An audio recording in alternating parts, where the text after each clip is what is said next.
After returning home, Jin sits down to share a delicious meal with his mother, each bite comforting, yet his thoughts are far from calm. As he eats, he quietly contemplates the choices waiting ahead of him. "I'm sorry," Jin says sincerely, pushing the check back across the table. "I don't think I'm the right person to help you." Perplexed, Jin-ho's father asks how Jin's mother was cured.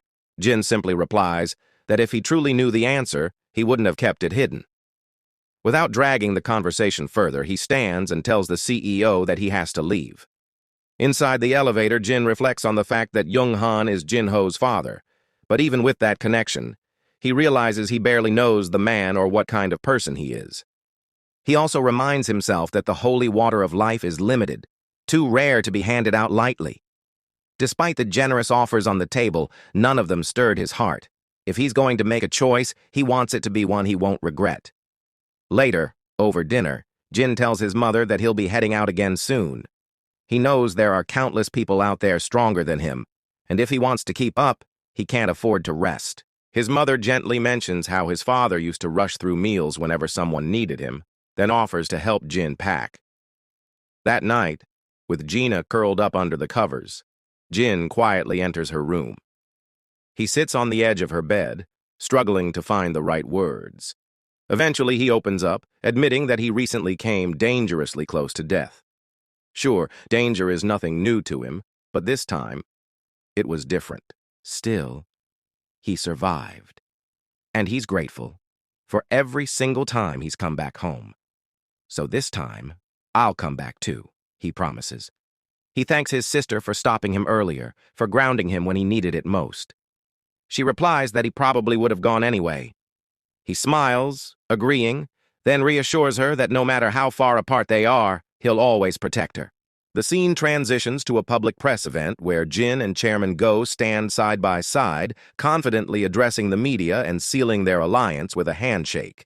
Soon after, at the airport, Jin-ho struts around flaunting his high-end gear, while Jin stands off to the side, cool, collected, and dressed sharp as ever. The Ajin Guild is officially en route to Japan. Panic erupts at the hospital as doctors are told the army trucks can only accommodate 4 people, while over 10 patients are left unable to move. A soldier explains that with the giants closing in, they can't afford to focus on those who may not survive much longer. However, the doctors refuse to leave, vowing to protect their patients. In response, the soldier makes a decision. "Then I'll stay too," he says, adding that he can't abandon civilians in need. "Let's take cover first," he suggests. At that moment, 2 massive giants appear overhead. The military opens fire, but one of the giants reaches down to grab them. The soldier throws himself in front of an elderly couple, ready to protect them, just before a massive trident pierces the giant's body, sending it crashing backward. The group stands stunned as they witness a gigantic shadow monster standing before them. The soldier can hardly believe his eyes, questioning what's happening. That's when Jin-woo arrives, warning the soldier that it's too risky to stay and urging them to evacuate the area, especially since the hospital is nearby.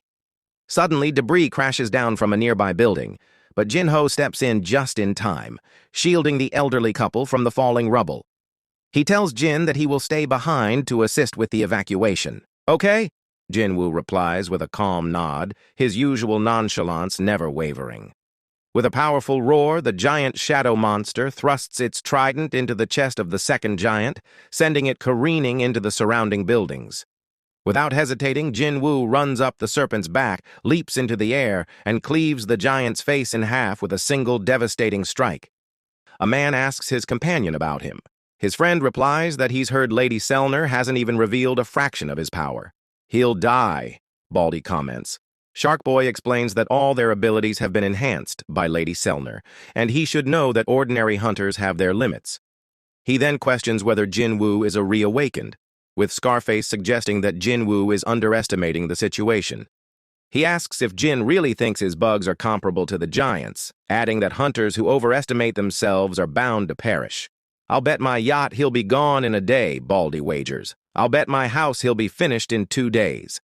The conversation continues with more bets when Thomas Andre interrupts. He bets the Scavenger Guild's building that Jin-woo will survive. Thomas then points out that they should focus on the S-tier gate that appeared on their side since the dungeon break is tomorrow, wondering how many of them will survive. While Thomas mentions that playing in Japan might have been more thrilling than in the United States, he's confident that things will get exciting soon enough. Back in Japan, reporters are in awe as they report that Jinwoo's summons are taking down the giants. The massive giants are being overwhelmed and devoured by his bugs.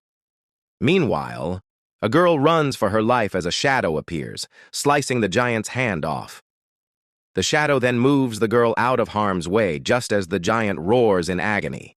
Iron then descends from the sky with a mighty roar, smashing the monster's head in and sending it crashing to the ground. Igris and the girl look over to see Iron standing triumphantly on top of the giant's fallen body, roaring in victory. He smiles with pride, while Igris pats the girl's head with a disappointed expression. Looks like Iron's enjoying the upgrades, Jinwoo muses to himself, thinking about Iron's success. A soldier thanks Jinwoo for his help, but is interrupted as he gestures toward him, returning the gratitude in an unexpected manner. The guildmaster then instructs Jinho to take the man and finish the evacuation, to which Jinho agrees. As the vice-guildmaster leads the man, Jinwoo thinks to himself, now it's time to get serious. With a determined look, he readies himself for the challenges ahead. In solo leveling, after Lady Selner warns the nationally ranked hunter Christopher Reed that he could be killed, he slams his cup down in anger. He expresses his appreciation for what she's done, but makes it clear that they're not close enough for such playful exchanges. He then asks, who exactly is supposed to kill who? Norma responds by sharing that she recently had a dream about him. In the dream, he was surrounded by a group of men, gritting his teeth. He interrupts, questioning if they really traveled all the way to his home just to tell him about some dream. Chris, aware of Selner's past, mentions the speculation that she may possess unique abilities due to her psychic nature. He boldly states that as a nationally ranked hunter, nothing can kill him. He dismisses her dream, wondering aloud who he's supposed to seek help from. He questions whether Selner really believes someone can protect a hunter like him. Selner suggests there might be someone who could help. Hunter Sung Jin Woo. Meanwhile, Sung Jin Woo walks through a gate, contemplating the necessity of killing the king. He realizes it was the right decision, given the king's overwhelming strength, even though he was restrained by special chains. Jin Woo reflects on how much stronger he needs to become, grateful for the holy wisdom he felt through the monarch. The news that the giants have been eradicated spreads quickly, with social media buzzing, suggesting the emergence of a new national authority-ranked hunter. Unlike the Jeju Island incident, the talk wasn't limited to Koreans. The giant that crossed the sea was defeated by China's Luigi Gang, and the president of the Japanese Hunter Association, Matsumoto, turned himself in, though the reasons behind his actions were unclear. Meanwhile, in Maryland, the American hunters who successfully raided the S-rank gate prepare for a celebration hosted by the U.S. government. Scarface agrees with Baldy that the raid went better than anticipated. Thomas Andre, finding out where the two hunters are, asks if they remember their bet. One bet a yacht, the other a mansion. He teasingly inquires about Baldy's bet, admiring his necktie. Baldy clarifies that he didn't bet anything. Thomas Andre, ever persuasive, asks Laura if she likes his necktie. She comments that it doesn't go well with his Hawaiian shirt, and Thomas agrees, tossing it aside. Laura then informs Thomas that there's an issue. The list of guilds invited to this year's International Guild Conference has been released, and the Korean Agon Guild is included. Thomas questions this, and Laura explains that the guild was formed by Hunter Sung Jin Woo. With a sly grin, Thomas replies, "So he's coming to America?" Christopher Reed stirs from his slumber. Wearing his pajamas, he walks through his mansion, puzzled by the eerie silence. As he reaches for a glass of wine, he accidentally knocks it over, sending it crashing to the floor. But to his unease, there's no sound, no footsteps, no shuffling, just complete quiet. Christopher stands frozen, wondering what is happening. He climbs the stairs and calls out, his voice breaking the silence. "Who's there?" His mind drifts back to what the deputy director had warned him, and he wonders if this is the event they had predicted. In that moment, a man appears before him. As Christopher turns, two more figures emerge behind him, leaving him questioning who they are addressing. A figure, glowing with a fragment of brilliant light, speaks. The blonde one warns Christopher that he won't be able to protect anything if he continues to fight in defense of humans. Confused, Christopher realizes the man is speaking in the language of monsters. He asks what the man is saying, but the figure silences him, explaining that he's talking to someone up there and threatening that Christopher is not just any ordinary foe. Furious, Christopher morphs into a fiery beast, vowing to take at least one of them down with him. The monarchs, shocked, witness the astonishing display of a human using spiritual body manifestation. Without hesitation, Christopher launches into an attack, shouting for the monsters to perish. The explosion that follows destroys his mansion. Jin looks out of the car window, observing over 100,000 people who have gathered in Japan to see him off. Baru, sitting beside him, explains that the crowd has gathered to show their respect to Jin and suggests he raise his hand in acknowledgement. The sky is clear. And later, Jin muses about the odds of him sitting next to someone he knows on the plane, hoping it won't just be a coincidence. The man beside him chuckles, saying that while it would be nice to think that, it would be pushing it. He greets Adam White again, and the agent seems surprised that Jin remembers him, calling it an honor to meet again. Jin smirks, thinking it was Baru who had told him the agent's name. Jin then quickly makes it clear that the deal they had is off. Adam, realizing he's stepping out of line, informs Jin that he has an urgent matter to discuss. Jin asks if the U.S. failed to stop the S-rank gate, but Adam dismisses this concern, stating that it has been handled with no problems. Flipping open his laptop, Adam asks Jin to watch a video showing firefighters struggling to put out a fire. Jin asks what the video is about, and Adam insists he watch it to the end. As the video plays, Adam explains that the man who started the fire was Christopher Reed, one of their National Authority-ranked hunters. The fire was so intense that 1,800 firefighters and 14 top-level mage hunters were mobilized to fight it. Jin notes that the scale of the fire suggests a major battle took place. He asks if Christopher Reed is no longer alive, and Adam confirms that he was already dead when they found him. Adam then shows a photo of the man the Hunter Bureau suspects to be responsible for the incident. Before Adam can elaborate, Jin suddenly uses his ruler's authority to lift Adam into the air, squeezing him while destroying the laptop in a fit of fury. Jin warns that if this is some kind of prank, Adam won't leave alive. Other agents rise, but Adam tells them to stop. Struggling, Adam explains that the man in the picture came out of a dungeon, and his magical energy was similar to that of a monster. He attacked their S-rank hunters without warning. Adam asks if Jin remembers the explosion incident at the Hunter Bureau's HQ, which made headlines worldwide. Jin, now understanding the situation, asks if Adam is suggesting that his father was behind it. Adam, tense, confirms that after the attack on their hunters, the man vanished, and despite a thorough search, the Bureau found no trace of him. Adam concludes that the man's profile closely matches that of Jin's father, making him the most likely suspect. Jin asks why Adam showed him the photo in the first place. Adam replies that it's because of the upcoming International Guild Conference. This year, the American Hunter Bureau plans to issue a red notice for the man, meaning the investigation will no longer be secret. In solo leveling, after narrowly escaping death, Adam informs Jin that the American government has lost a critical asset, a National Authority rank hunter. Following this incident, they are mobilizing all available resources to capture the culprit. The Hunter Bureau wanted to maintain a strong relationship with Sung Jin Woo, which is why Adam White came to inform him before the public announcement. He explains that Jin would be taken aback to see a photo of his father at an event he was invited to. Jin, lost in thought, wonders if his father, who vanished 10 years ago, has truly returned as a monster. Adam reassures him that he's fine, though clearly drained.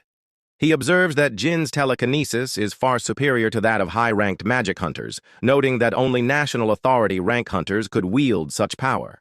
Realizing that Jin Woo is the 6th National Authority rank hunter, Adam understands the urgency of informing the vice chairman immediately. The International Guild Conference is a major event where guilds from around the world come together to discuss ongoing issues and the future of the hunter world. Recently, the American Hunter Bureau released the list of invited guilds, with the participation of the Ajin Guild from Korea becoming a major topic of discussion. The only top-ranked hunter in the Ajin Guild was Sung Jin Woo, the guild master. The American Hunter Bureau acknowledged that this one man had enough strength to rival guilds that had multiple top-ranked hunters. There has been much debate regarding the inclusion of the Ajin Guild instead of the Hunters Guild in this year's conference. The press asks Choi Jong-in for his thoughts on the matter. Choi asserts that he believes the American Hunter Bureau made the obviously correct decision. When the press questions his choice of the word obvious, Choi responds firmly, confirming that it was indeed the right choice. The press also wonders if it's an exaggeration to say that the Ajin Guild is effectively a one-man operation. Choi affirms that it is true, stating that the man in question is Sung Jin-woo. If guild members are defined by their combat capabilities, Sung Jin-woo holds the strength of hundreds of guild members.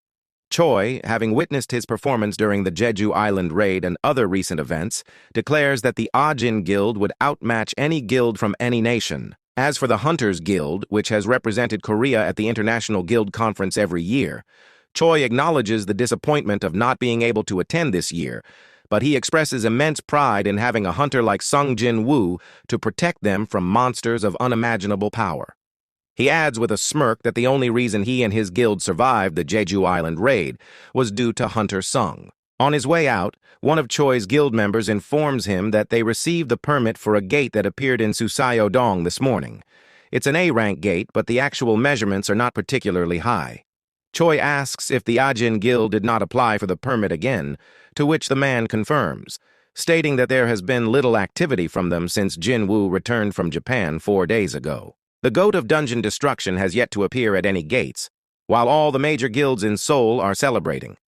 Choi compares himself to Baek Yoon-ho from the White Tiger Guild and Tae-gu from the Fiend Guild, noting that these men would be no different than simple apes trying to find a fallen apple. The guild member reports that their profits have increased by 40% due to the lack of competition from the Ajin Guild. Choi reflects on his past, remembering how, before his rank reassignment, he cleared multiple gates a day after becoming an S rank. He even began clearing gates in other guilds' territories. Despite having recently cleared an S-rank dungeon break by himself, Jin-woo remains unusually quiet. Woo Jin-chul informs Chairman Go that China has requested Hunter Sung Jin-woo's data. Chairman Go inquires if it's regarding Sung Jin-woo's personal details, but Jin-chul clarifies that it's not. Instead, they've asked for his raid records and any related official reports. While it's unlikely China expects to receive information on a top-tier hunter, the sudden interest in Hunter Sung is concerning. Chairman Go points out that Hunter Sung doesn't engage in negotiations with any country. However, Jin-chul explains that the request didn't come from the Chinese government, but from an individual. It turns out that China's 7-star ranked hunter, Liu Zhigang, has taken an interest in Hunter Sung Jin-woo. China uses its own ranking system, with the highest rank being 5 stars, but Liu Zhigang was granted a 7-star rank. His interest in Jin-woo likely comes from the fact that Jin-woo eliminated all of the giants, whereas Liu Zhigang only took down one. Chairman Go speculates that this might be why Liu is interested in Jin-woo. He advises rejecting the request or sending only basic information. Meanwhile, at the Scavenger Guild's office, Laura reports that Jin-woo is expected to arrive in the U.S. the following day. As Thomas Andre remarks on the timing, a man enters the room, and Andre comments that it's perfect timing. He immediately gets to the point, warning Mr. Huang not to mess with Sung Jin-woo. Acknowledging the issue between Hunter Sung and his brother, Andre understands Huang may be curious and wants to know what happened, but he quickly silences him by pressing his finger to Huang's lips, telling him he didn't give him permission to speak. Laura watches the interaction and thinks Huang should just remain quiet. Few people can issue such a threat to a top-tier hunter, but Andre does so without hesitation. Huang Dong-soo, however, is known for his obsession with his targets. Andre, placing his hand on Huang's shoulder, warns him not to harm Sung Jin-woo and tells him to take a break in one of the guild's villas during the conference. Huang reluctantly agrees and walks out, as instructed. As the two watch Huang leave, Laura asks if everything is resolved. Thomas, however, believes it's not over, stating that Huang won't be easily swayed. He instructs Laura to keep a close watch on Huang until Sung Jin-woo departs the U.S. Laura, somewhat frustrated, agrees, noting that being frustrated is better than being dead, and prepares to carry out the task. At the International Guild Conference in the United States, Two men walk through the venue. Lennart Nierman, a representative from Germany's Richter Guild, wonders why so many reporters are gathered. His agent informs him that the Korean hunter everyone is talking about is expected to arrive today. As if on cue, Leonard notices the man and contemplates whether he should approach to exchange pleasantries. Leonard agrees there's no harm in meeting a strong hunter. However, as he gets closer, Leonard suddenly halts, taken aback by what he observes. His agent asks if he's still planning to speak with him, but Leonard questions whether he doesn't see the situation. Leonard realizes that the hunter doesn't summon creatures from another dimension, but instead keeps them around him at all times. Leonard notes that with such a force, the hunter could potentially take on the entire United States. Meanwhile, Jin-ho asks Jin if he sees anyone he recognizes. Jin denies it but mentions there's a foreigner staring at him. Jin-ho reassures him that it's only natural for him to have fans since his name is everywhere in the media, possibly even someone wanting an autograph. Jin-ho then asks why Jin-chul, the chief, is there. Jin-chul explains that he's there as Jin's bodyguard. Jin-ho teases him again, causing Jin-chul to stand awkwardly as Jin thinks he spotted his escorts. Adam greets Jin and his group, but Jin questions Mr. White, wondering why he is there when he was thought to be working for the Asian branch of the Bureau. Mr. White confirms he was but now oversees matters regarding Jin-woo. He tells Jin that his companions will be escorted to a hotel, and Jin tells them to proceed. Adam then asks if he can go with them, prompting Jin to ask if it involves his father. Mr. White reassures him that it is something that will definitely benefit him and that the U.S. Hunter Bureau holds him in high regard. Jin asks if the matter is top secret, and Adam affirms that certain topics do fall under that category. When Jin asks where they are going, Adam reveals they are heading to the Hunter Bureau's HQ. He explains that the Bureau is under significant pressure since Christopher Reed, a key figure in the United States' strength, has passed.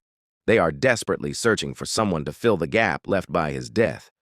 Although things are quiet now, they won't be for long, and they are looking for a hunter who could step into his role. Jin asks if he's being considered as a candidate, and Adam elaborates that the value of a runestone correlates to the strength of the monster it was extracted from. The raid, which everyone wants to forget, involved the dragon Kamish. Now the Bureau is searching for a new owner of the runestone from Kamish. Mr. White then asks how Jin feels about their offer. Shocked, Jin requests to see the pictures again, specifically the one of Kamish's body before the runestone. He asks if the U.S. has been storing Kamish's corpse, and Adam confirms that they have. Jin then asks where it is and demands they take him there. He believes that, having already given his time to the Hunter Bureau, he has the right to make this request. However, Adam states that his knowledge is limited to what the UPS has shared, and even he is unaware of the corpse's location. Still, he believes the Bureau would be happy to accommodate Jin's request. He asks if Jin can wait while he takes care of some paperwork, to which Jin agrees. Jin says that since they both have time, they might as well go together. David Brennan asks if Jin-woo is present and whether he's mentioned anything about the runestone. Adam responds that Jin hasn't brought it up at all that day. This catches David off guard, leaving him curious about why Jin is so intent on viewing the corpse. David mentions that he needs to discuss this matter with the deputy director and asks Adam to wait outside. He also questions whether Adam has any idea why Jin is fixated on Kamish's body. The deputy director replies that he can't say for certain, but one thing is clear: Jin is no ordinary tourist. He explains that the value of a skill is extraordinary, and top hunters are willing to pay huge sums for runestones. A skill is a hunter's source of power, and power equates to survival. However, if Jin is more interested in the corpse, it could imply he's seeking something beyond just a skill.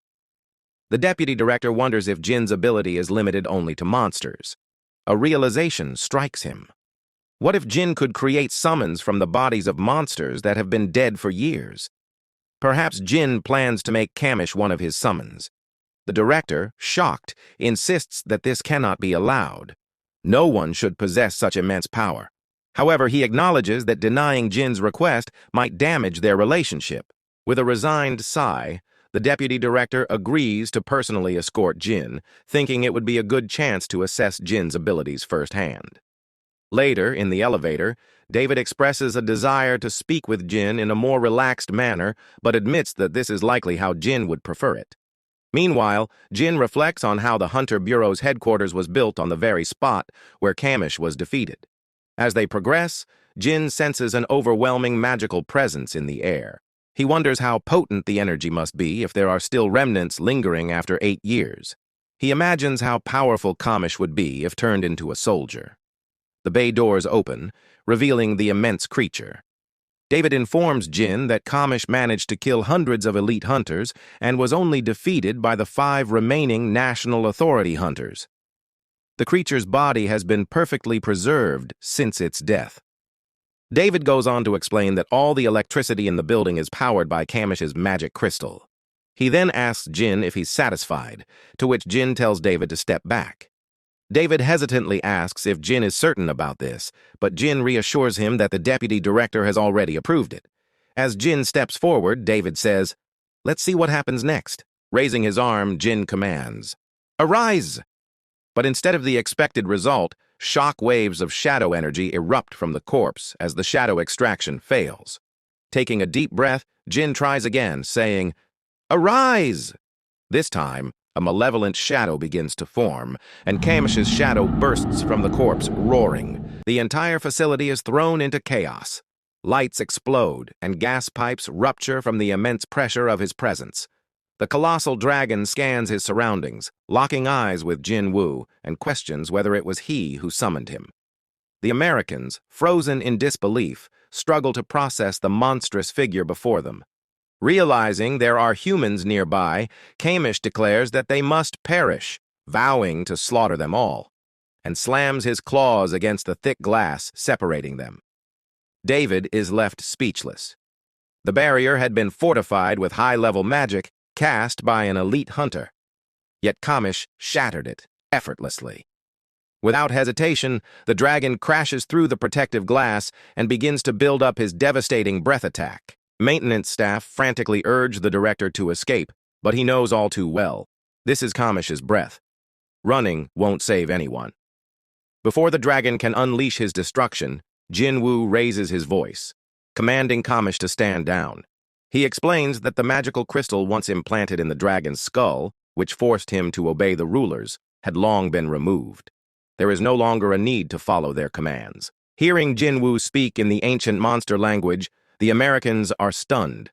Kamish's demeanor shifts. Recognizing Jin Woo's presence, he steps forward humbly, acknowledging the immense authority before him. Introducing himself as a lowly servant who once served the Dragon Emperor, he bows in reverence to the new monarch. Jin Woo, taken aback, asks if Kamish truly followed the Dragon Emperor, and Kamish confirms. He once served the king of Berserk Dragons, the monarch of destruction. Jin Woo is rattled. Kamish exudes an aura of pride and raw power, unlike any shadow he's ever encountered. This isn't just a summoned creature. It's a legendary being with a soul and will of its own. The sheer force of Kamish's presence is overwhelming.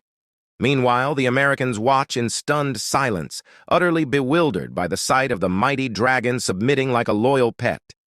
They begin to understand. The king of the dead, the shadow monarch, the king of giants, the monarch of the beginning. Kamish must be tied to the 9 monarchs mentioned by the system. But sadly, Kamish lowers his head. He tells Jin Woo their meeting was tragically late. Even the system cannot reverse the effects of time. Desperate, Jin Woo calls out to the system. But as Kamish begins to fade, he confesses his envy toward His Majesty, envying the eternal loyalty of soldiers who can remain by his side forever. Before vanishing, Kamish warns Jin Woo that there are 4 humans who possess the power of the rulers. He declares it an honor to have met the new monarch, then disappears. The system promptly notifies Jin of a failed shadow extraction. Kamish's soul has returned to the void, lost to time. The delay since his death has rendered further attempts ineffective. Turning to Mr. White, Jin Woo asks him to pass on his regrets to the director, assuring him that he will take responsibility for the damage. As he leaves, Jin Woo punches through the bay door in frustration, his jaw clenched with anger and sorrow. The Americans tremble, overwhelmed by the sheer might of the Shadow Monarch. Follow for more. In solo leveling, after failing to extract the shadow of the legendary dragon Kamish, Jin Woo quietly returns to his hotel.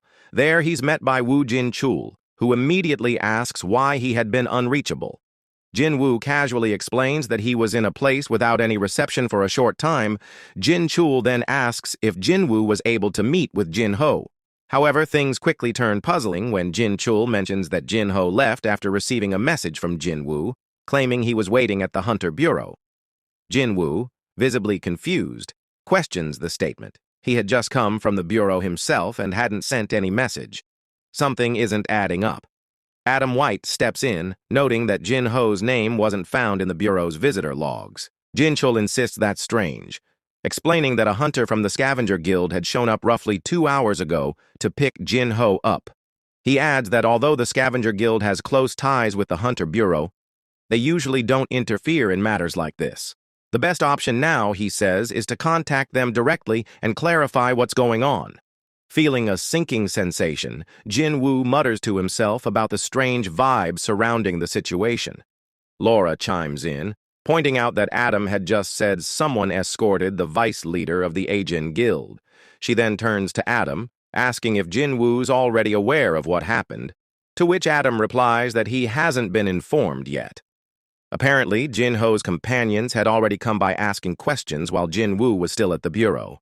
Laura assures him that they'll get to the bottom of things quickly. But as he turns to include Jin Woo in the conversation, he suddenly realizes Jin Woo has vanished. Now racing across rooftops, Jin Woo blames himself. Ever since he used Shadow Exchange to save Jin Ho's father, he had neglected to assign a shadow guard to Jin Ho. If anything happened to him, it would be due to that single mistake. With urgency, he shouts, "Come forth," and slides across the edge of a building, ordering his summons to search for Jin Ho immediately. As his shadows scatter in all directions, the scene shifts. Thomas Andre and his squad are finishing off a group of suited men, their bodies sprawled out on the ground. Removing his glasses, Thomas sighs, realizing he's crossed a line. He growls out an order, to locate Hwang Dong-soo before Jin Woo does, no matter what it takes. Meanwhile, Hwang Dong-soo stands over a bloodied and battered Jin Ho, a sinister grin stretching across his face. Jin Woo stands atop a tall building, silently gazing down at the city beneath him.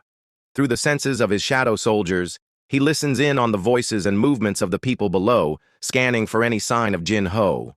Could he have already left the city? Jin Woo doubts it. Jin Ho may only be a D-rank combat-type hunter, but even against a crowd of regular people, he should be able to hold his own. If a vehicle that was supposedly headed toward the Hunter Bureau's headquarters suddenly turned around to leave the city, Jin Ho would definitely sense something was off and fight back. The only trace the culprits left behind was the mention of the Scavenger Guild. The Scavenger Guild. Hwang Dong-seok's younger brother, Hwang Dong-soo.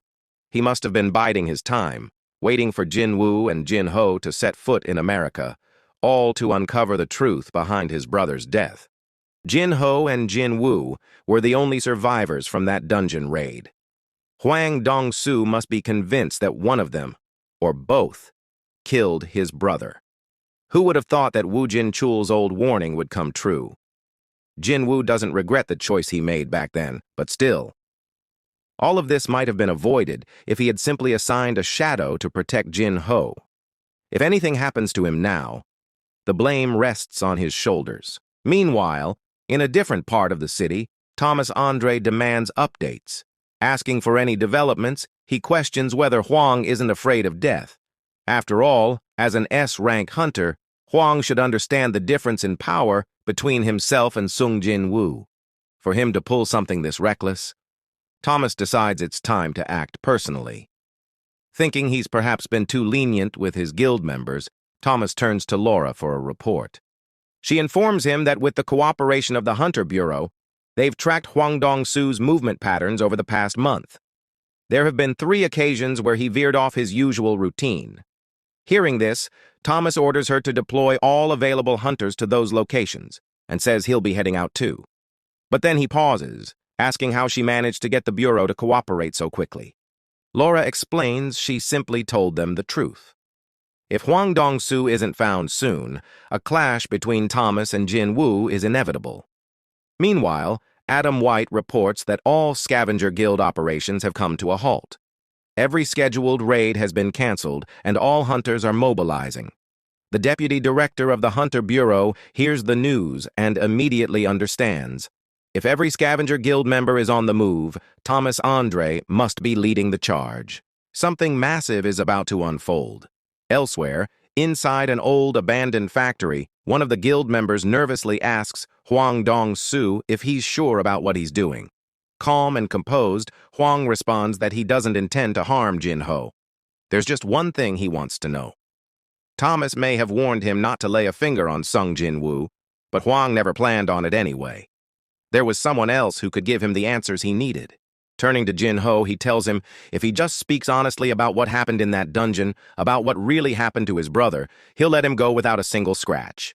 All he wants is one sentence, one truth, that Sung Jin-woo killed his brother. As soon as Huang hears those words, he's done with Jin-ho. In solo leveling, as Drippy Woo administers the healing potion, the system alerts him that it will be ineffective if the target's health drops below 10%. Frustrated, Drippy Woo demands to know if any of them can heal and insists they save his vice master. One of the men, the one with glasses, responds that they don't understand Korean. Dong-su, having recovered, interprets what's happening, saying that Jin wants them to heal the injured boy. Curious, Dong-su asks if this is Drippy Woo's first time meeting him. Ignoring the question, Jin turns to Glasses and issues a final warning. Nervously, the man explains that they need approval from their boss, but before he can finish, Drippy Woo grabs his head and hurls him against a steel beam. Shaking, Blackie tells Dong-su that they weren't informed about this guy's link to Jin. Growing more irritated, Jin sharply asks again if he can heal or not, but before a response comes, Blackie is frozen in fear under the pressure of Drippy Woo's commander's authority. Sensing the tension, Dong-su steps forward and accuses Jin of killing his brother, Huang Dong-suk. Softly, Jin-ho warns his friend that this man is Huang Dong-suk's older brother and urges him to be cautious, but Drippy Woo cuts him off, telling him to stay silent. Dong-su then demands a direct answer. Did Jin murder his brother and his squad? As the standoff intensifies, Jin coldly replies that he can ask his brother himself when he meets him in the afterlife. Enraged, Dong-su charges at him, but Jin effortlessly dodges and counters with a powerful strike to the stomach. Dong-su coughs up blood as he's sent flying, crashing hard into a nearby pipe. Before he can regain his footing, he sees Jin looming over him. Letting out a cry, he's seized by the head and smashed repeatedly into the metal pipe, blood splattering with every blow. Suddenly, Thomas Andre bursts onto the scene, shouting for Jin to stop, signaling that this match is about to reach a whole new level of intensity. Thomas Andre looks over at Dong-su and asks if he's still breathing. For now, Drippy Woo says. Since Jin seems responsive, Thomas proposes a deal. If Jin lets Huang go, they'll let everything slide like it never happened. Unbothered, Jin asks what happens if he refuses. Thomas replies that he'll have to step in and stop him by force. Smirking, Jin tosses Dong-su aside, fully aware that Thomas now has no option but to intervene. When Thomas questions if Jin even knows who he's messing with, Jin simply says, "It doesn't matter." This response catches Thomas off guard. He knows Jin is well aware of who he is, yet still chooses to defy him. Thomas, who grew up in a struggling immigrant family, was surrounded by hardship. He had nothing, until the skies gifted him something incredible, unstoppable strength, a power that made him unbeatable. Battle after battle, he proved just how dominant he was. He saw the fear in his enemies, watched his strength bend others to his will. That power brought him influence, riches, and absolute control. He lived like royalty, ruling through brute force.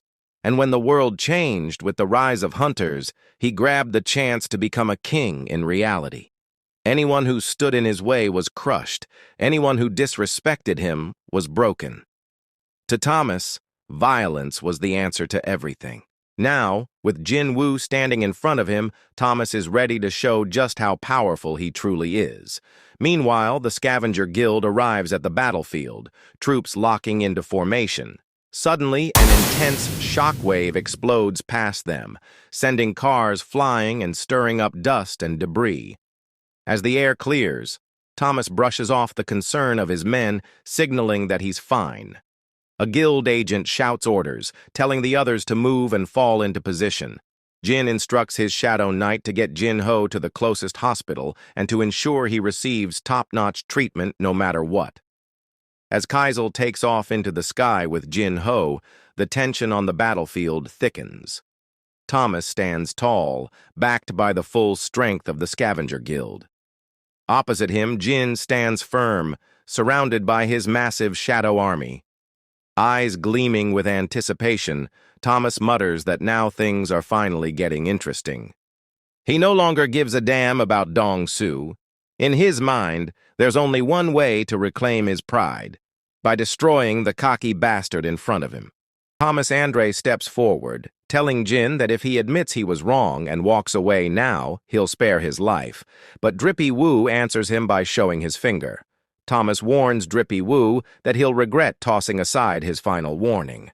As tension fills the air, radiant energy surrounds the elite hunter army, while Jin's massive shadow army pushes forward.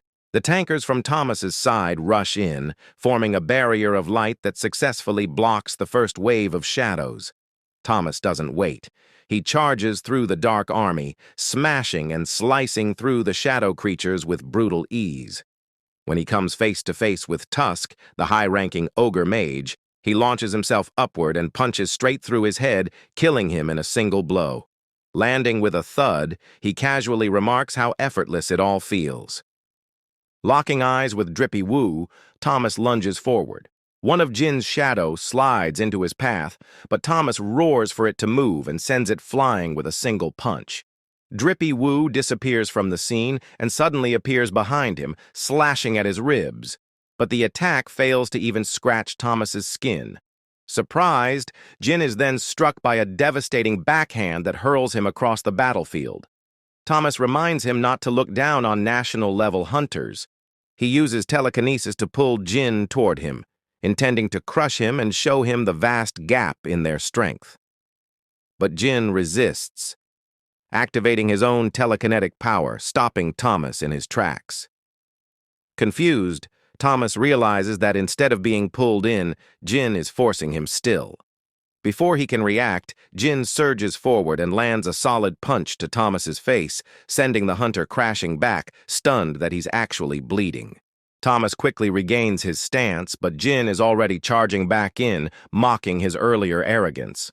Drippy Woo unleashes a wild barrage of attacks from all sides, pushing Thomas to his limits. Now serious, Thomas activates Reinforce, increasing his speed and power even further. Meanwhile, the Hunter Bureau speeds toward the fight. The driver, tense and anxious, turns to Adam White, saying he needs to know what's happening. Civilians may not sense it, but one step closer could mean death.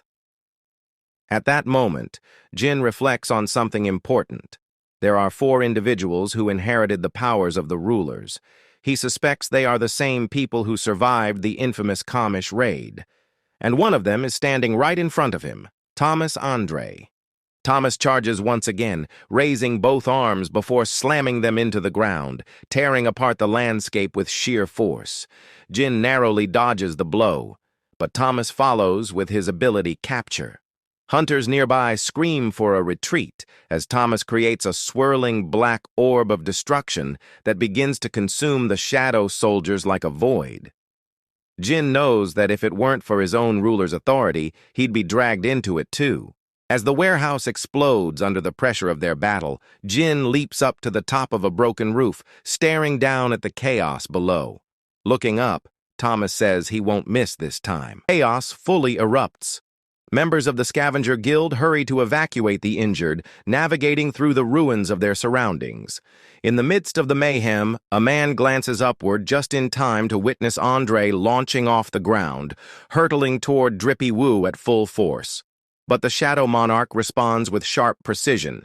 He steps on Thomas's head mid-air and propels himself away. Not giving up, Thomas activates Capture to drag Jin back. However, Drippy Woo counters by using Commander's authority, pulling back his fist for a devastating strike. Thomas pauses, asking if Jin seriously plans to face him head-on.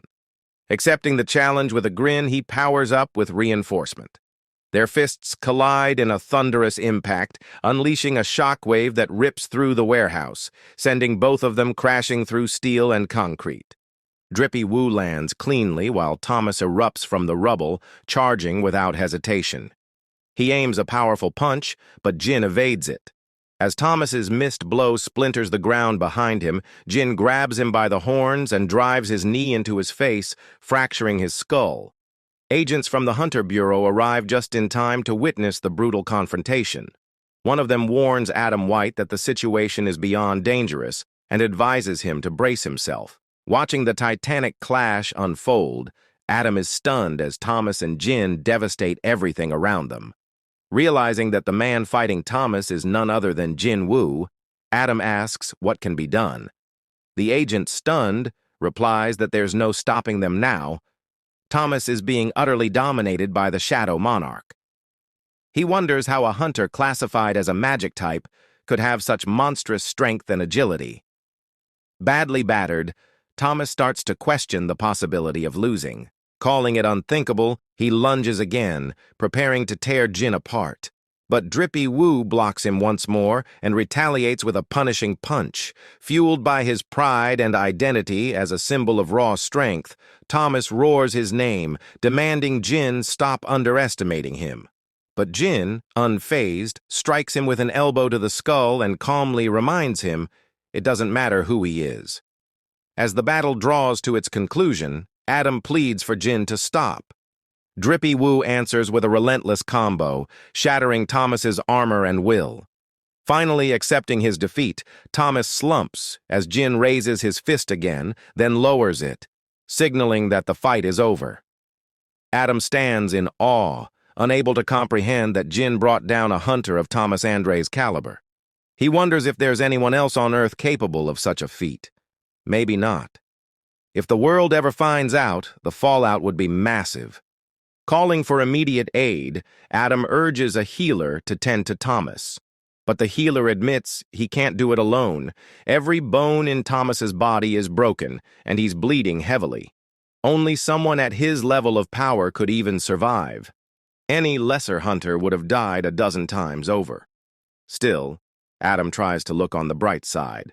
No casualties. At least until another agent delivers grim news. Hunter Hwang Dong-soo isn't breathing. His heart has stopped, and Sung Jin Woo has vanished. Drippy Woo perches atop a tall building, quietly observing the city below. He mentions having used shadow exchange with Baru to get there quickly. As he looks out over the skyline, he informs one of his shadows that the city in view is Seoul, hinting at a sense of nostalgia. Meanwhile, Baru is most likely in America, doing everything he can to heal Jin Ho. Jin then calls forth one of his elite shadows, who addresses him with reverence. The shadow, formerly Hwang Dong-soo, humbly requests a name from his king. Jin reflects on how this man met his end because of his unchecked greed. With that in mind, he decides to name him Greed and asks how he feels about it. Grateful for the honor, the shadow thanks Jin, but is immediately commanded to place his head back on the floor, a firm reminder of his status. The next day, at the International Guild Conference, Jin arrives and is immediately surrounded by a flurry of reporters. A deputy approaches, letting him know that news of his recent clash has already spread far and wide. He warns that Jin won't be able to avoid the spotlight today, thinking to himself how this man crushed the scavenger guild so effortlessly. The deputy adds that the authorities have obtained statements from Dong-soo's former allies and that the Bureau will soon issue an official report. But Jin remains indifferent. He didn't come to America to dwell on past battles. He has a clear goal in mind. Once he gets the information he needs, he plans to leave without delay. As preparations begin, Jin is given a pair of earbuds to help with real-time translation during the meeting. Walking into the conference room, his presence causes a stir. Everyone turns to look at him. Dripping wet, he stands silently, his aura impossible to ignore. Follow for more. In Solo Leveling, as Jin Woo enters the conference room, the atmosphere becomes tense. Murmurs spread among the gathered men, many whispering about how he nearly killed Thomas Andre, one who was ruling over hunters as king. Jin Woo silently takes a seat, unfazed by the attention. Moments later, a man draped in a white cloak walks in and introduces himself as Dr. Belzer. Stepping to the front, he begins addressing the room. He acknowledges that while everyone is aware of the sudden surge in gates and increasingly dangerous monsters, there's another alarming phenomenon being overlooked. Strange activities occurring in the skies. Dr. Belzer elaborates, explaining that mana is being absorbed into the atmosphere at an abnormal rate, making it significantly denser. He refers to this rising energy as the magosphere. He then poses a question. Are they aware that this magosphere is forming above the skies of multiple nations? He reveals that this energy concentration has emerged in 9 different regions across the world, with the highest density found above Seoul, South Korea. A wave of surprise sweeps through the room as everyone instinctively turns to look at Jin Woo. But Dr. Belzer calmly states there's no need to stare. If Jin Woo truly is the one attracting the magosphere, then he has already stepped beyond what defines a hunter. Quietly, Jin Woo begins to wonder if the 9 locations where the magosphere is accumulating might be connected to the 9 monarchs, ancient, godlike beings from a different realm. Dr. Belzer resumes, stating that although humanity currently has no means to counter this phenomenon, the situation must not be ignored. He warns that the world may soon undergo another major upheaval, one that could change everything once again. David Brennan steps up and takes charge of the meeting. He informs everyone that he has a matter of critical importance to share. He reveals that approximately 2 weeks ago, Hunter Christopher Reed was assassinated by a group of unidentified attackers. The room is immediately filled with tension, and several people glance toward Jin Woo, silently questioning his involvement. But Jin remains stoic, his expression unreadable. David adds that an official statement regarding Reed's death will be released the following day. He urges the attendees to pay close attention, stating that a suspect has already been identified.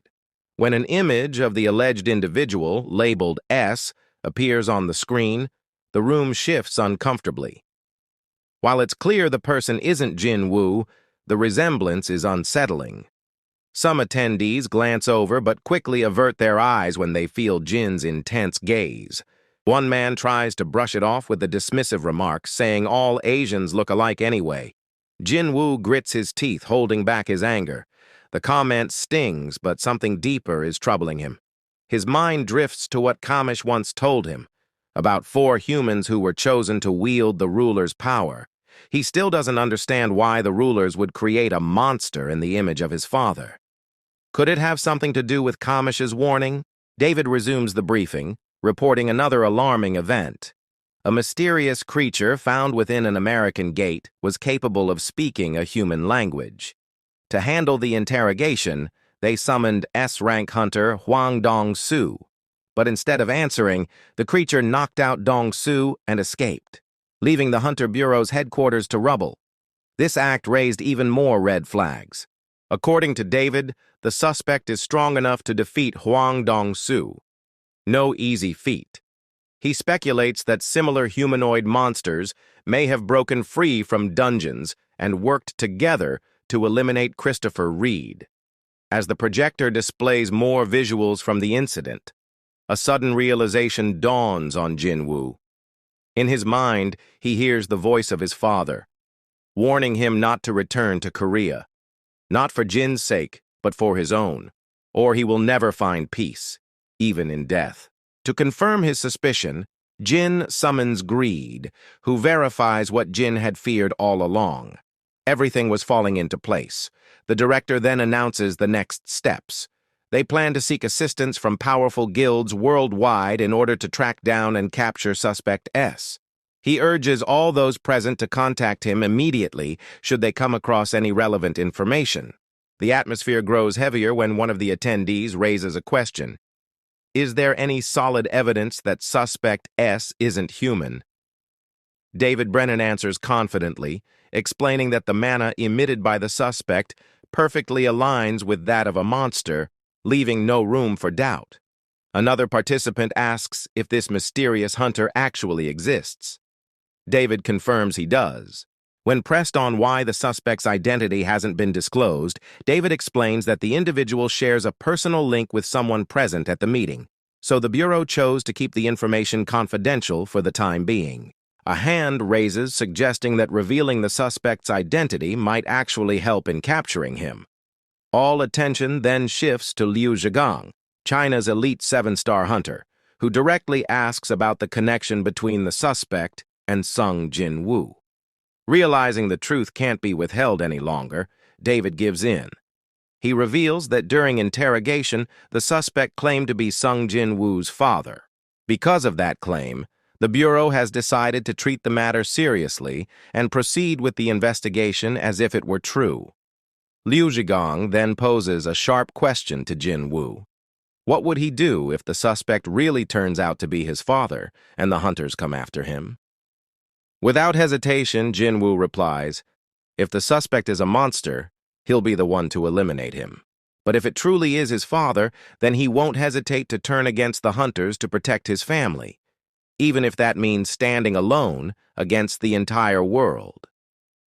As the conference wraps up, Adam White catches up with Jin-woo and casually asks if he meant what he said. Jin-woo affirms with a slight edge of nervousness. Chuckling, Adam remarks that there's only one hunter who can get away with something like that. When Jin asks who's that, Adam replies, he's currently recovering in the hospital.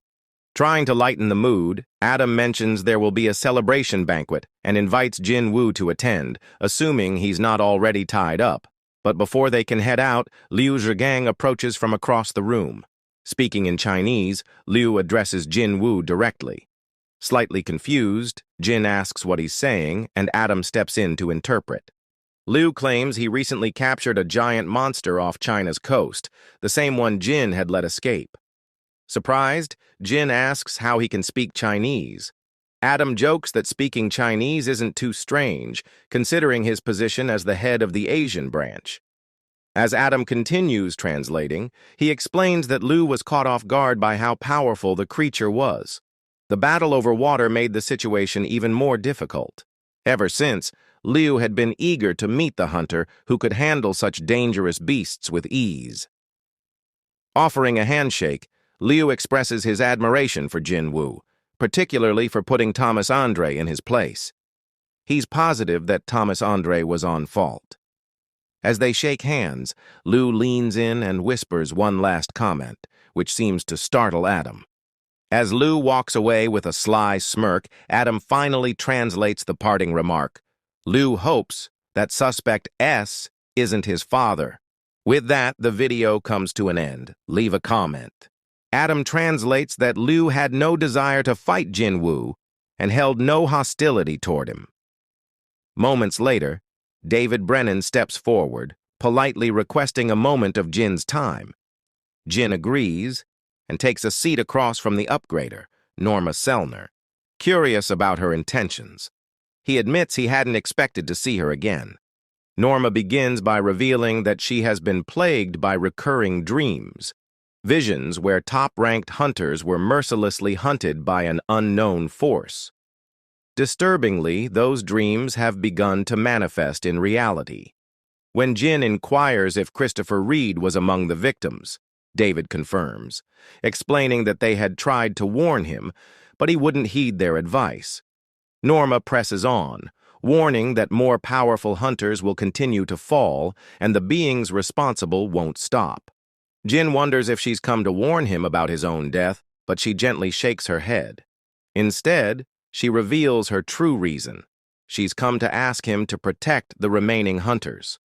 She further explains that she had tried to recall the faces of those being hunted in her dreams, but their identities remained unclear. so she attempted to use her abilities to interact with the dreamscape directly. Jin remembers the time Norma had looked into his eyes.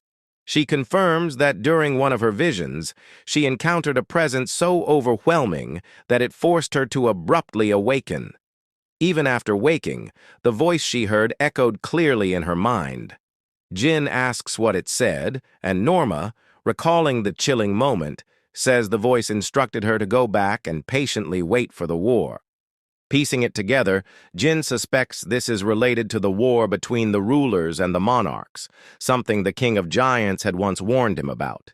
He wonders which side the mysterious attackers belong to.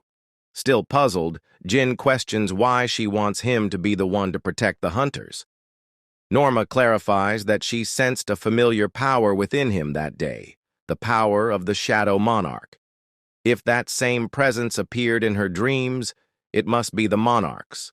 David steps in, adding that these entities are far beyond the reach of ordinary hunters. That's why they need someone like Jin Woo, someone whose strength surpasses anything they've ever seen. He explains that they weren't fully convinced Jin was the right person until they witnessed his fight against Thomas Andre. To gain his support, they're willing to offer him anything, even the greatest treasure left behind by the dragon Kamish. David explains that certain hunters, blessed with immense power, have long upheld the balance of the world. If they're wiped out, humanity won't survive for long. Despite this, Jin calmly declines. Surprised, David asks if it's due to lingering resentment toward Thomas Andre, but Jin denies it, stating that he still doesn't know who his real enemies are. With his mind made up, Jin rises from his seat and walks away. Adam reflects silently on the weight of their conversation. But just before he leaves completely, Jin pauses and asks Mr. White for the list of hunters they wanted him to protect. On the final day of the International Guild Conference, Jin Woo casually checks on Jin Ho, asking how he's holding up.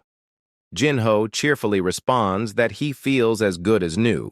With a proud glint in his eyes, he becomes emotional, knowing that Jin Woo had faced off against none other than Thomas Andre, the Goliath.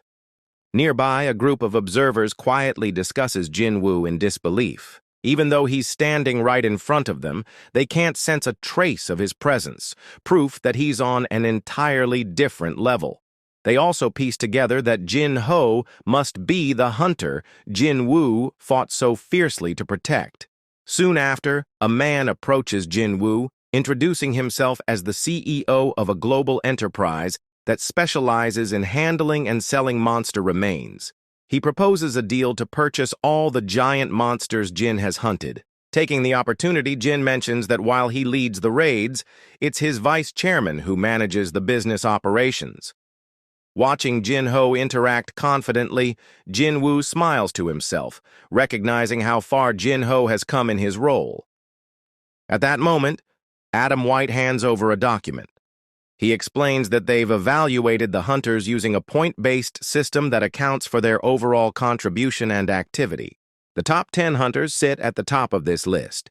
Adam tells Jin that if he accepts their offer, he might be asked to protect these individuals.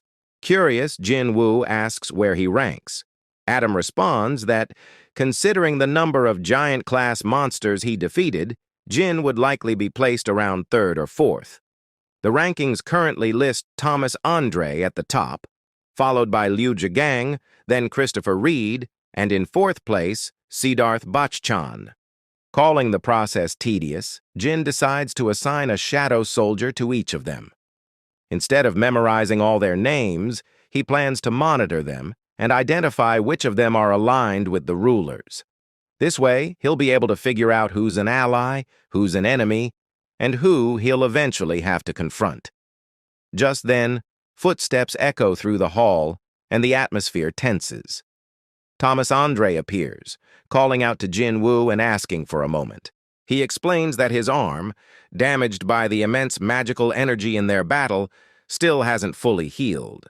Healing magic hasn't worked, and the doctors say it'll take time to recover. Acknowledging the events, Thomas admits that Jin could have easily wiped out his entire guild after defeating him. Yet not a single guild member was killed, excluding Huang Dong-su, who caused the incident. With genuine curiosity, Thomas asks why Jin chose to spare them. Jin Woo responds calmly, saying that Thomas hadn't committed any crime worthy of death. As he turns to leave, he mentions that he'll hold a proper funeral for Huang, despite his unforgivable actions. Thomas then requests to take responsibility for the funeral himself. Raising his injured arm, he adds that once he's recovered, he'd like to sit down and share a meal with Jin. He asks for Jin's contact details, saying his manager will reach out. Bowing respectfully, Laura, the manager, explains that Thomas is truly grateful Jin didn't harm the guild members, and despite appearances, he's actually quite shy. Laura insists on receiving Jin's contact information, explaining that Thomas wants to send him a token of appreciation. Jin politely declines, but Laura insists that Thomas is highly competitive and would feel uncomfortable owing someone a favor. Jin then suggests something small, like a dagger, would be nice. She thanks Jin for understanding and takes her leave. As she walks away, Adam asks whether they should begin meeting with the hunters on the list. Jin dismisses the idea and instead asks if anyone's missing, noticing that the 6th-ranked hunter isn't accounted for. Adam admits, surprised, that they lost contact with him just days before the conference. Even the secret agency and Brazilian government have been unable to locate him. Jin suspects that the hunter may have already been eliminated and notes that 7 hunters remain. In South Korea, Chairman Go experiences a sense of unease. His heart has been troubled for a few years, but recently the discomfort has worsened. Doctors once told him he wouldn't survive more than 6 months if he kept pushing himself. Yet 2 years have passed. As his office phone rings, he answers, hearing a familiar voice checking in. He reassures her, calling her a worrywart, and says he was just about to head home, until a strange sensation stops him. Looking out the window, he feels a powerful, unfamiliar presence. Confused and alarmed, he wonders how something like this could be happening. His eyes widen as he spots an overwhelming figure. The Frost Monarch has arrived, right at the chairman's office. This thing is getting interesting. Follow for more. In Solo Leveling, the Frost Monarch suddenly materializes in Chairman Go Gun-hee's office, catching him completely off guard. Gun-hee wonders if any meaningful conversation is even possible with this intruder. He quickly realizes he couldn't sense the Monarch's presence at all upon arrival, confirming that this isn't an opponent he can handle alone. The Frost Monarch calmly informs him that the room has already been sealed off from the rest of the world, cut off from any outside interference. Gun-hee briefly considers whether he might be dreaming, but that thought vanishes the moment he's shot in the shoulder by a sudden burst of ice. Glancing down, he watches as the frost spreads, glowing an ominous blue. The monarch coldly remarks that if this were truly a dream, Gun-hee wouldn't be able to feel the pain. That confirmation snaps Gun-hee into full awareness. This is very real. Demanding once more to know who the intruder is, Gun-hee gets a cryptic answer. The Frost Monarch says he was hoping Gun-hee would recognize him without the need for introductions, but alas, he's just a human. Shrugging off the comment, the monarch states that he has no interest in toying with weaklings and commands the fragment of brilliant light hidden within to reveal itself. The monarch taunts if he is concerned about the vessel, but brushes it off, saying it's bound to shatter eventually. He begins charging an attack, adding that if it is so afraid of damage, then there's no point in continuing the conversation. With that, he unleashes a powerful blast, enveloping the room in an icy explosion. From the cloud of smoke, the Frost Monarch retaliates with another blast of ice. As it hurtles toward Gun-hee, he casually backhands it, redirecting the attack with ease. At that moment, the true entity inside Gun-hee, the fragment of brilliant light, emerges. He applauds the monarch's cleverness in isolating the office and trapping them inside a dimensional rift. The monarch reveals he's been searching for the brilliant light for a long time, but he never thought it was trapped in a fragile vessel unable to use its power. Then comes the real shock. They've already located all 7 fragments of luminosity, and 2 have already been destroyed. The Frost Monarch sneers, admitting he came not just to destroy luminosity, but to see the humiliation on his face before ending him. Now satisfied, he prepares to finish the job. But luminosity isn't going down easily. He snarls back, daring the monarch to try. Despite being bound to a human vessel, he won't go down without a fight. And so, the clash begins. The Frost Monarch crosses his arms and unleashes a torrent of ice toward luminosity. But instead of dodging, fragment of brilliant light smashes through the attack with a brutal headbutt and rushes forward, throwing a punch. The monarch sidesteps and counters with an ice spike launched from his chest, but luminosity evades effortlessly and fires back with a sharp left hook. Blocking with a raised palm, the monarch freezes luminosity's arm on impact. Yet luminosity, radiating power, shatters the ice and seizes the monarch, sending both of them darting around the room at breakneck speed. Realizing his time in this human form is limited, luminosity prepares one last, devastating blow. The Frost Monarch conjures an icy barrier to defend himself, but luminosity blasts through it, sending him crashing across the chamber. The effort takes a toll. Breathing heavily, luminosity drops to one knee, questioning whether this is the limit of his power in this broken body. Realizing that his vessel has reached its limit, the Frost Monarch scoffs, calling him pathetic before vanishing into thin air. Suddenly, he reappears in front of luminosity, driving a spear of ice straight through his vessel's chest without hesitation. Mocking him further, the monarch questions how long it will take to secure another vessel, warning that their army have already assembled, and this world will be reduced to ashes before he ever returns.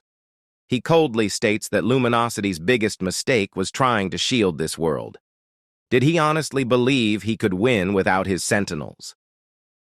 But luminosity isn't shaken. Smirking as he grips the monarch's arm, he responds. Did the monarch truly think he fought him without a reason? Just as they failed to foresee others stepping into the roles of the fragmented light, there was something crucial they overlooked. Perplexed, the monarch demands to know what he means. But before he can react, luminosity surges with power and hurls an explosive strike. The monarch barely evades it, the blast smashing into the wall behind him. The Frost Monarch smirks, brushing off the close call. Meanwhile, luminosity, drained from the effort, watches closely. The monarch snickers, asking if it was his trump card. Luminosity confirms it as cracks ripple through the barrier, which then shatters with a flash. With urgency in his voice, he shouts, "Now!" A single shadow ant charges through the breach. Fleeing the ruined office, the monarch chuckles to himself. What could one lone soldier from the abyss possibly achieve? But then, he sees it, an afterimage. Panic flashes across Blue Grandpa's face as realization hits. He bolts toward the window. Soaring outside, he raises his blade to strike the charging ant. But before the weapon can land, a massive shockwave tears through the air. The monarch's blade is halted mid-swing. His eyes widen in disbelief. A single hand has stopped him. Standing firm, Sun Jin-woo locks eyes with the monarch, his grip unrelenting. "Who the hell are you?" he demands. The Frost Monarch takes note of the immense army under Jin-woo's command and wonders aloud why the Shadow Monarch never reached out to them, even after gathering such a powerful force. As Jin-woo reflects, a memory surfaces, the ice elf he couldn't extract. It hits him that he had unconsciously been ignoring this clue. The monarch, watching intently, realizes that Jin-woo himself was the missing element he had failed to account for. As he begins to charge up his power, frost envelops Jin-woo's arm. The Frost Monarch releases a chilling blast, launching Jin high into the air. Questioning whether he is a mage type, Jin summon a dagger and effortlessly break free from the ice. Frost Monarch tells him he's not here to fight with his life on the line. The Frost Monarch asks if Jin-woo came to save a particular human. At that moment, Jinwoo realizes he's referring to the insect he had stationed on Chairman Go-Gun-hee for protection. Looking up, he sees the chairman weakened and barely conscious near a shattered window. As Jin rushes toward him, the monarch raises an ice blade and forces Jin to make a choice: face him in battle or save the chairman. Without hesitation, the monarch hurls an ice spear.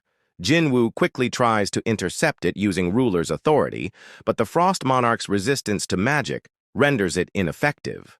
Just as it nears the chairman, Jinwoo appears in front of it, deflecting the spear with his dagger and sending it crashing into a nearby building. As he turns around, he spots the monarch attempting to retreat. Jinwoo summons his daggers and uses Dagger Rush to pierce the monarch's shoulder. Enraged that a mere vessel wounded him, the Frost Monarch declares that he will withdraw, for now. He warns Jinwoo that the next time his shadows open a path, he'll return, and leaves the dying chairman as a twisted gift for Jin's army. Frustrated that he couldn't intervene sooner due to the barrier, Jinwoo kneels beside the chairman, knowing that a simple potion won't save him. He calls Baru, who rushes to the scene, and commands him to heal Gun-hee. After attempting to do so, Baru regretfully reports that his healing has no effect. Realizing time is running out, Jin considers using the holy water of life. But before he can act, Gun-hee grasps his hand and asks him not to waste it, expressing gratitude for Jin's presence. Jin insists on taking him to a hospital, but the chairman quietly explains that it's no use. The damage from the attacks is beyond recovery. In his final words, Gun-hee shares that he made contact with a supreme being and uncovered their greater plan. He expresses relief that Jinwoo is now part of that fight. Thanking him again for his strength, he explains that the gates and dungeons were never intended for humans. They were tools created by the rulers to shield them. He urges Jinwoo to choose a side and hopes he will stand with humanity. He confesses that he always wished to fight beside young hunters like Jinwoo, though his failing body never allowed it. Still, he has no regrets, knowing he can now entrust the future to the next generation. As his strength fades, his grip loosens, his arm drops, and a final tear slips down his cheek. At that instant, the surrounding frost crumbles, and the damaged barrier collapses. On a sad day in solo leveling, during Go-Gun-hee's funeral, Jinwoo quietly approached Jin Chul, asking how he was holding up. Jin Chul, visibly shaken, apologized for not being himself. Still processing the loss, he asked whether the creature that took down the chairman was truly unstoppable, even for Jinwoo. It all felt surreal to him, especially since just a day ago, the chairman had expressed interest in hearing more about Jin Chul's experience in the U.S. He sincerely thanked Jinwoo for standing by the chairman in his final moments. But Jinwoo denied any praise, declaring instead that he had failed, and swore on his life that he would personally hunt down and eliminate the monster responsible for the chairman's death. He then instructed Jin Chul to gather the press for an official announcement. Even with limited space, the press room was swarming with reporters. Drawn by urgency and curiosity, they crowded in, eager to hear Jinwoo's words. A highly intelligent monster faction was actively targeting the world's top-ranked hunters. These creatures weren't just powerful. They were vastly superior to most hunters, immune to traditional weapons and unconcerned with conventional methods of killing. One reporter asked if the monster that had killed the chairman was part of this faction. Jinwoo confirmed it, explaining that these beings excelled at disrupting teleportation magic and isolating their victims, making escape or assistance nearly impossible. He urged those who felt vulnerable to stay close to trustworthy allies capable of defending them. Jinwoo recalled that the creature had introduced itself as the Monarch of Frost. Thinking back to the Monarch of the beginning, he came to a chilling realization. Anyone who claimed the title of Monarch was far beyond the reach of even the strongest hunters. These weren't just powerful enemies. They were on another level entirely. Addressing those who had no one to turn to, he invited them to reach out through the Korean Hunters Association. On a sad day in solo leveling, during Go Gun-hee's funeral, Jin-woo quietly approached Jin-chul, asking how he was holding up. Jin-chul, visibly shaken, apologized for not being himself. Still processing the loss, he asked whether the creature that took down the chairman was truly unstoppable, even for Jin-woo.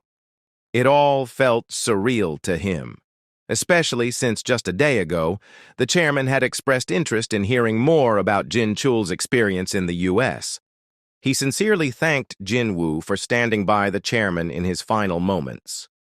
But Jin-woo denied any praise, declaring instead that he had failed, and swore on his life that he would personally hunt down and eliminate the monster responsible for the chairman's death. He then instructed Jin-chul to gather the press for an official announcement. Even with limited space, the press room was swarming with reporters. Drawn by urgency and curiosity, they crowded in, eager to hear Jin-woo's words. A highly intelligent monster faction was actively targeting the world's top-ranked hunters. These creatures weren't just powerful. They were vastly superior to most hunters, immune to traditional weapons and unconcerned with conventional methods of killing.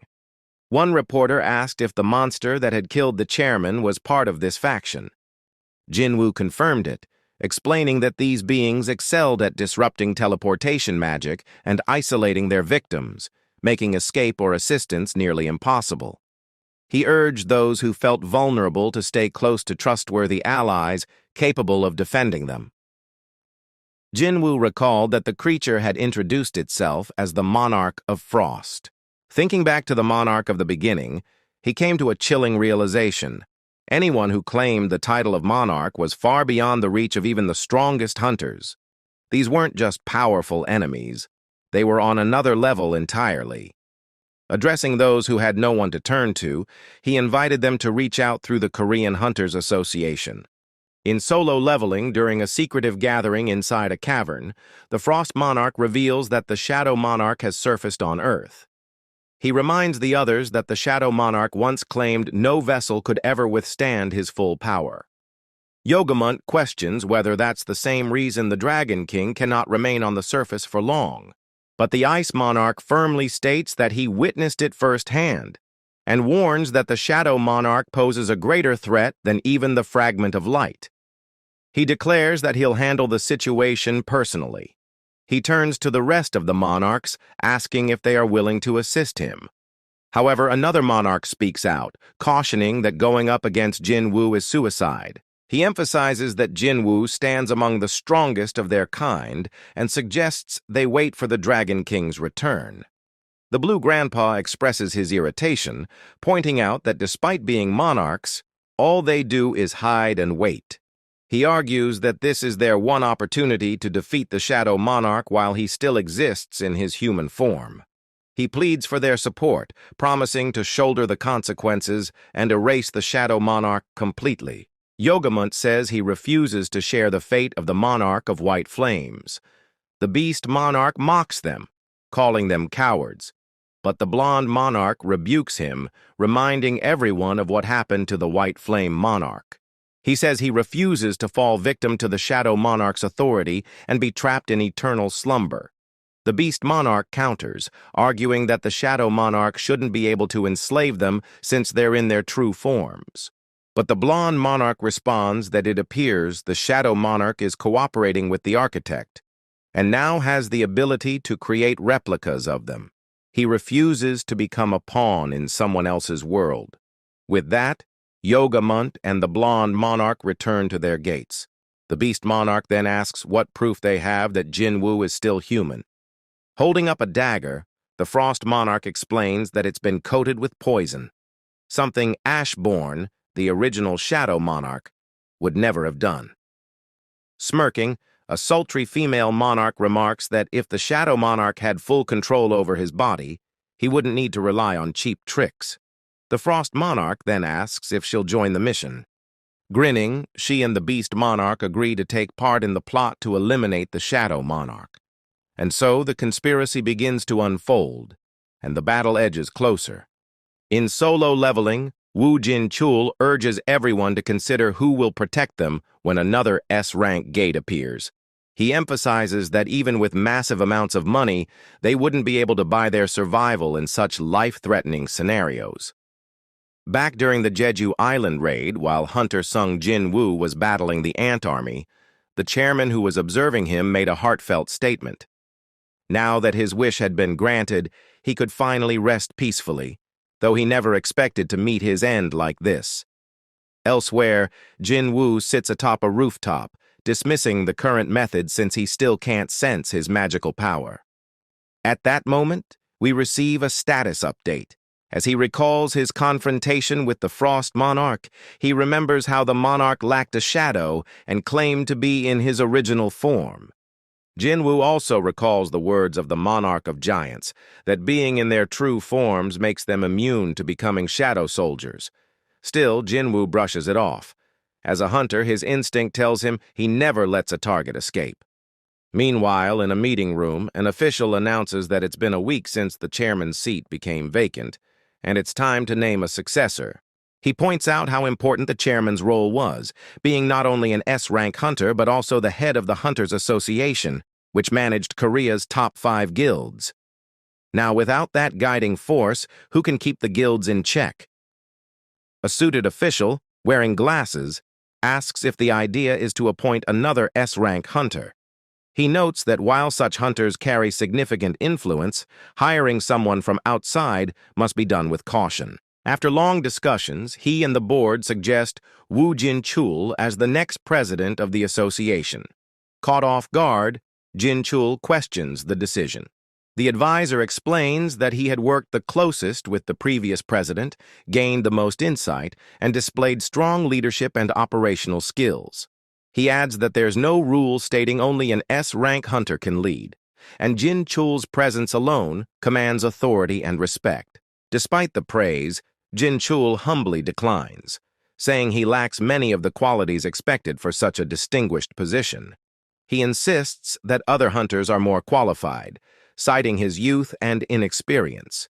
He even proposes that the vice president's role might suit him better. Still uncertain, Jin-chul asks why he should take the very seat President Go Gun-hee once occupied. He's reminded that very few have the power to influence Korea's top guilds, but he does. He has deep connections with powerful guilds and, more importantly, with Sung Jin-woo. Jin-chul acknowledges the logic, but admits he's unsure whether Jin-woo would feel the same. As he stares at the empty seat, he's told the final decision is his to make, and they respectfully ask him to consider the offer. Jin-chul agrees to think it over. At the Scavenger Guild headquarters, Thomas Andre casually mentions it's been a while since he was last underground. His men are caught off guard, but he tells them to relax and take their seats. As the gate opens, his assistant questions if he's really planning to give that away as a gift. Thomas replies by asking if it isn't worth the lives of him and his guild members. She clenches her fist, denying that it's just a simple item. He then asks if she doubts Jin-woo's ability to wield such a weapon, but she remains silent. As they arrive at the secure room, Thomas marvels at its grandeur, saying it never fails to impress. Laura notes that there are only 2 such items in the entire world, and that number won't ever change.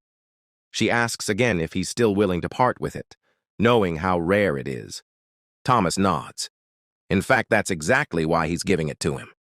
Wouldn't it be a shame, he says, for the finest weapon in existence to sit here gathering dust? Jin-ah brings up the startling news of the chairman's murder and the appointment of a new, attractive chairman. She notes how not just the country, but the entire world feels unstable right now. Turning to her mother, she gives her a hug and casually suggests that if she doesn't have anything better to do, she could take out the trash. But Jin-ah quickly refuses, saying she's feeling too lazy to bother. The mood shifts as she seriously proposes moving to a new place. However, her mother calmly replies that she still has a fondness for their current home. Curious, Jin-ah asks what exactly she likes about the old apartment, but her mother just repeats that she still likes it. Changing the subject, she asks Jin-ah to fold the laundry. When Jin-ah heads to the laundry room, she sees something unsettling that sends her running out in a panic. On the street, rumors are already flying. People are whispering whether it's true that Thomas Andre is currently inside the Ajin Guild's office. Inside the guild, Jin Ho is nervously trying to keep his cool as he processes the fact that Thomas Andre, one of the world's strongest hunters, has flown all the way to Korea and is sitting right there. And to add to that shock, Leonard Nierman, Germany's top hunter, is also present. 2 hours pass, and a nervous Jin Ho continues trying to get in touch with Jin Woo. Leonard, on the other hand, is surprised that even someone like Thomas Andre would personally come searching for Jin Woo and wonders if he'll actually get the chance to meet him. Laura, translating for Thomas, explains that Jin might be in the middle of a raid and doesn't seem to visit the office often. Just then, Jin Woo returns, sparking excitement among the guild members who knew reporters had been waiting outside.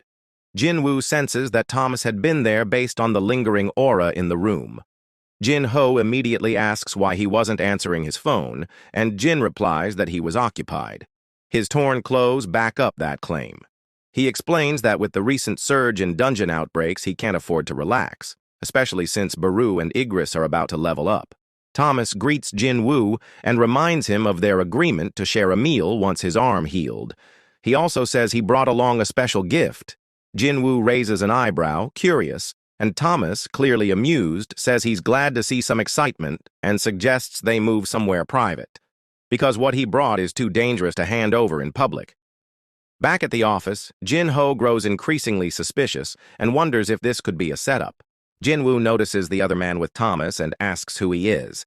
Leonard steps up and introduces himself, and Jin assumes he's probably there to request some sort of protection deal. But before the conversation can go further, Thomas smoothly steps in and invites Jin Woo to come with him. Leonard, clearly annoyed, points out that he's been waiting over 2 hours and deserves to be included in the conversation. But Thomas firmly says no, the topic is classified, and not something someone like Leonard should be part of. As they walk off, Leonard watches, baffled and frustrated, not used to being pushed aside like this.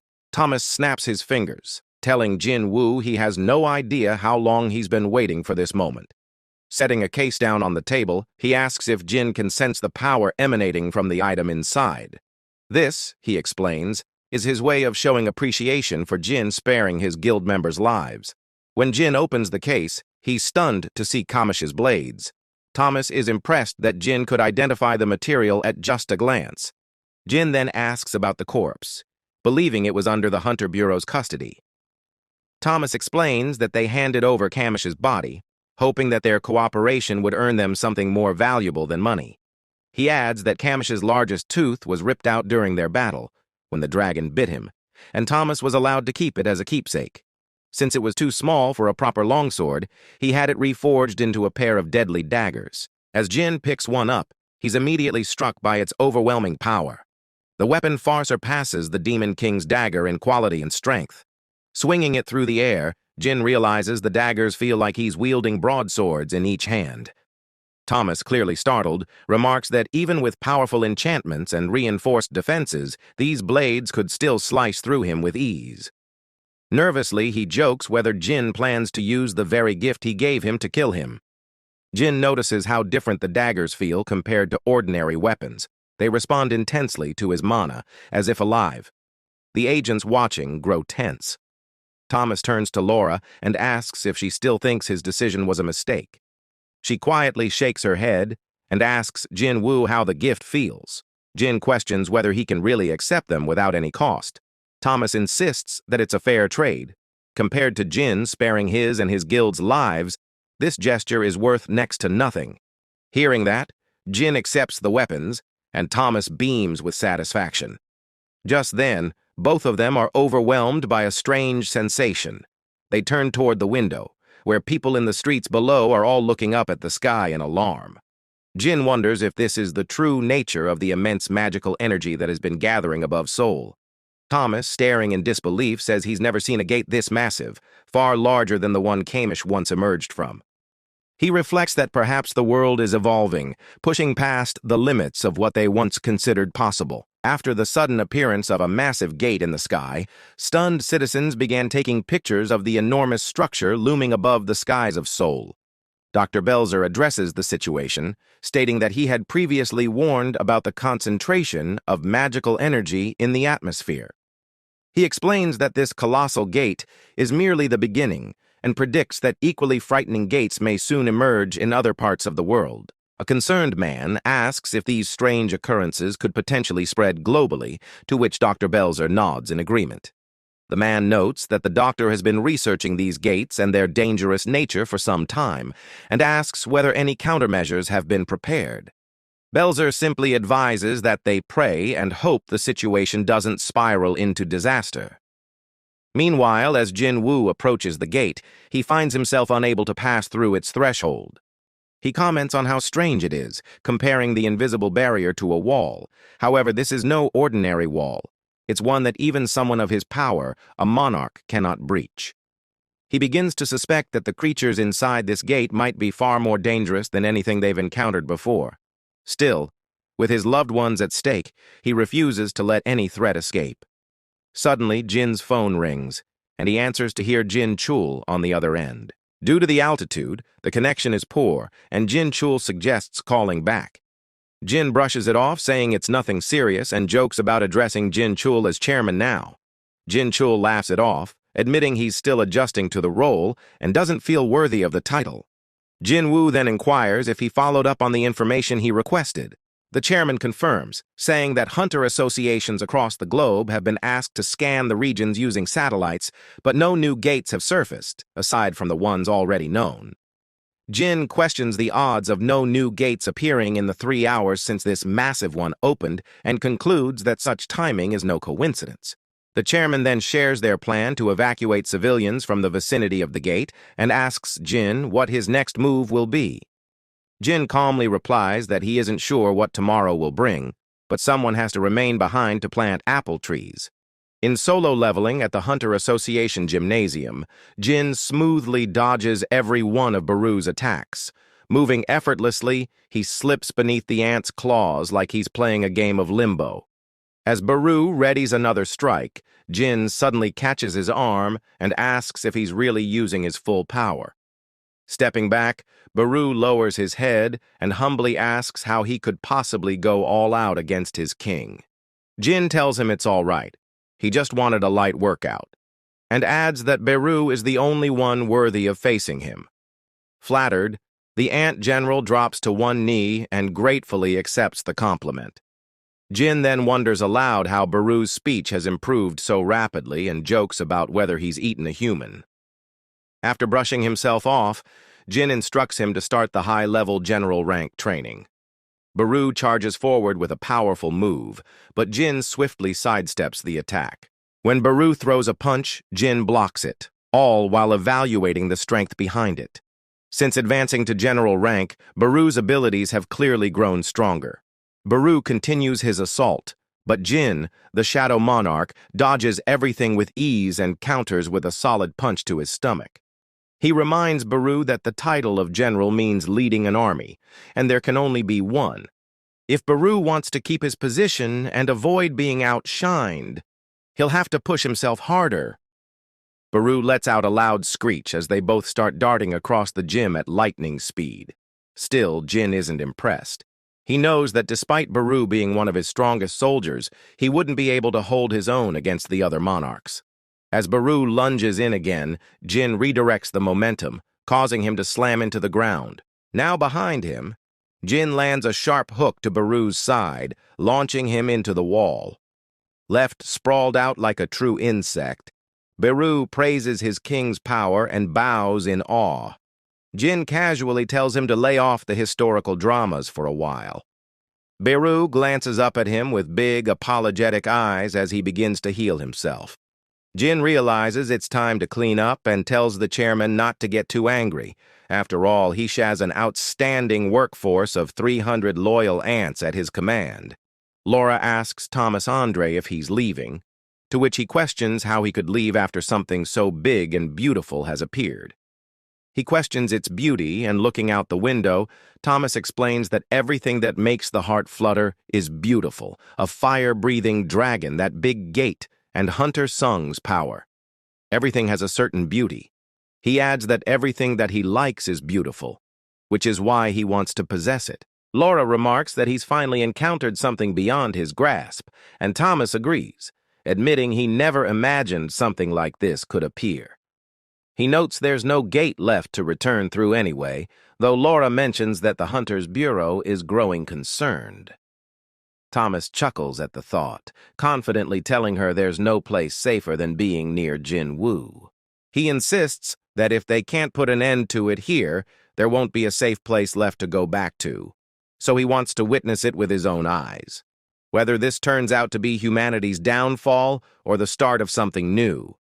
In Solo Leveling, as people scramble to escape the looming catastrophe, the city of Seoul becomes clogged with cars that are completely gridlocked.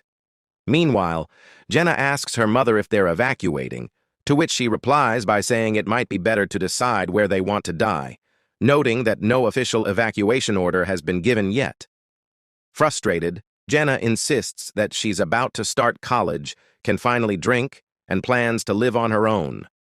Her life is just beginning. Her mother agrees and reassures her that Jin-woo will protect them, just like her father once did. Meanwhile, Jin sits atop a rooftop, troubled by the fact that he can't sense their presence and wonders where the hell they could be. He knows he needs to stop the gate, but questions whether he can do it without anyone getting hurt. He reflects on everything he stands to lose. Glancing at his phone, he wonders who he should spend his last moments with, his eyes lingering on the faces of his friends. Elsewhere in a dojo, Song Chi-yul comments to Cha Hai-in that there's a stubborn hesitation in her sword technique, and suspects it may be caused by some fear buried deep inside her. She's distracted by her buzzing phone. Mr. Song continues, saying it's perfectly normal to feel fear, admitting he would have lost a limb himself if he had faced the same monsters. Seeing Cha focused on her phone, the master realizes he's been rambling and chalks it up to her not answering, apologizing as she excuses herself to take the call. When she finishes, she turns back to Mr. Song with a blush, saying an urgent matter came up and she has to leave. Master Song permits it, figuring it has something to do with the Rizzler. He grins. Things are about to get interesting. On a romantic day in Solo Leveling, a man wonders aloud if that's really Jin-woo, as everyone begins to notice him walking side by side with Cha Hai-in. Cha blushes as the Rizzler casually mentions he thought there would be fewer people around, considering the current state of things. Glancing at him, she asks if he actually enjoys places like this. He admits he doesn't particularly like them, but still wanted to visit at least once. She then questions why he brought her somewhere he wanted to go, and he simply replies that she's the only friend he has. Surprised, he reminds her of what she said in front of the strange statue in the double dungeon. Realizing, she blushes and asks if he really heard that. Jin nods, saying he heard her clearly, and that his hearing is sharper than most. Cha then asks about the nature of that bizarre dungeon, but Jin says that once he's sorted things out in his mind, he'll explain. For now, he's keeping it to himself. She nods in understanding, but points out that his shadow soldiers draw too much attention. Jin shrugs it off, saying it's fine as long as they're ignored. Reflecting for a moment, Cha realizes this is the first time she's gone out purely for fun since becoming a hunter almost 2 years ago, and it feels different being with Riz-woo. Jin asks if she wants to try the roller coaster, and she agrees. The Rizzler then asks if she'd like to try everything, and swept up in his charm, she agrees. He senses that maybe he wasn't the only one eager to visit this place and invites her to experience it all. They ride a roller coaster, a drop tower, and even stroll through a haunted house. Later, while eating, Jin-woo checks if she's feeling bored, but she replies no, that she's genuinely having a good time. Still, he points out that she didn't scream or react at all during the rides, guessing they're too tame for an S-rank hunter. She admits the rides felt a little slow. Jin then flashes the ultimate Riz smile and suggests they try something a bit more thrilling. Wink, wink. Up in the sky, a shadow tears through the clouds as Kaisel soars into the sunset. Jin asks how it is. Cha responds that it's insanely fast and incredibly high. Smiling, she adds that the view is stunning. She asks why he chose the amusement park when he could have just done this from the start. He explains that the amusement park was near the gate, so he'd always wanted to visit it at least once. She thanks him. The riz between them intensifies as she tells him she's long wanted to thank him properly, for everything he's done for her over the years. The monarch of Riz says there's something special he wants to show her. As the sun dips behind the ruins of the city and night falls, the two sit in the grass beneath the stars. Amazed, she looks over at Jin and gently leans her head on his shoulder as a shooting star streaks across the sky.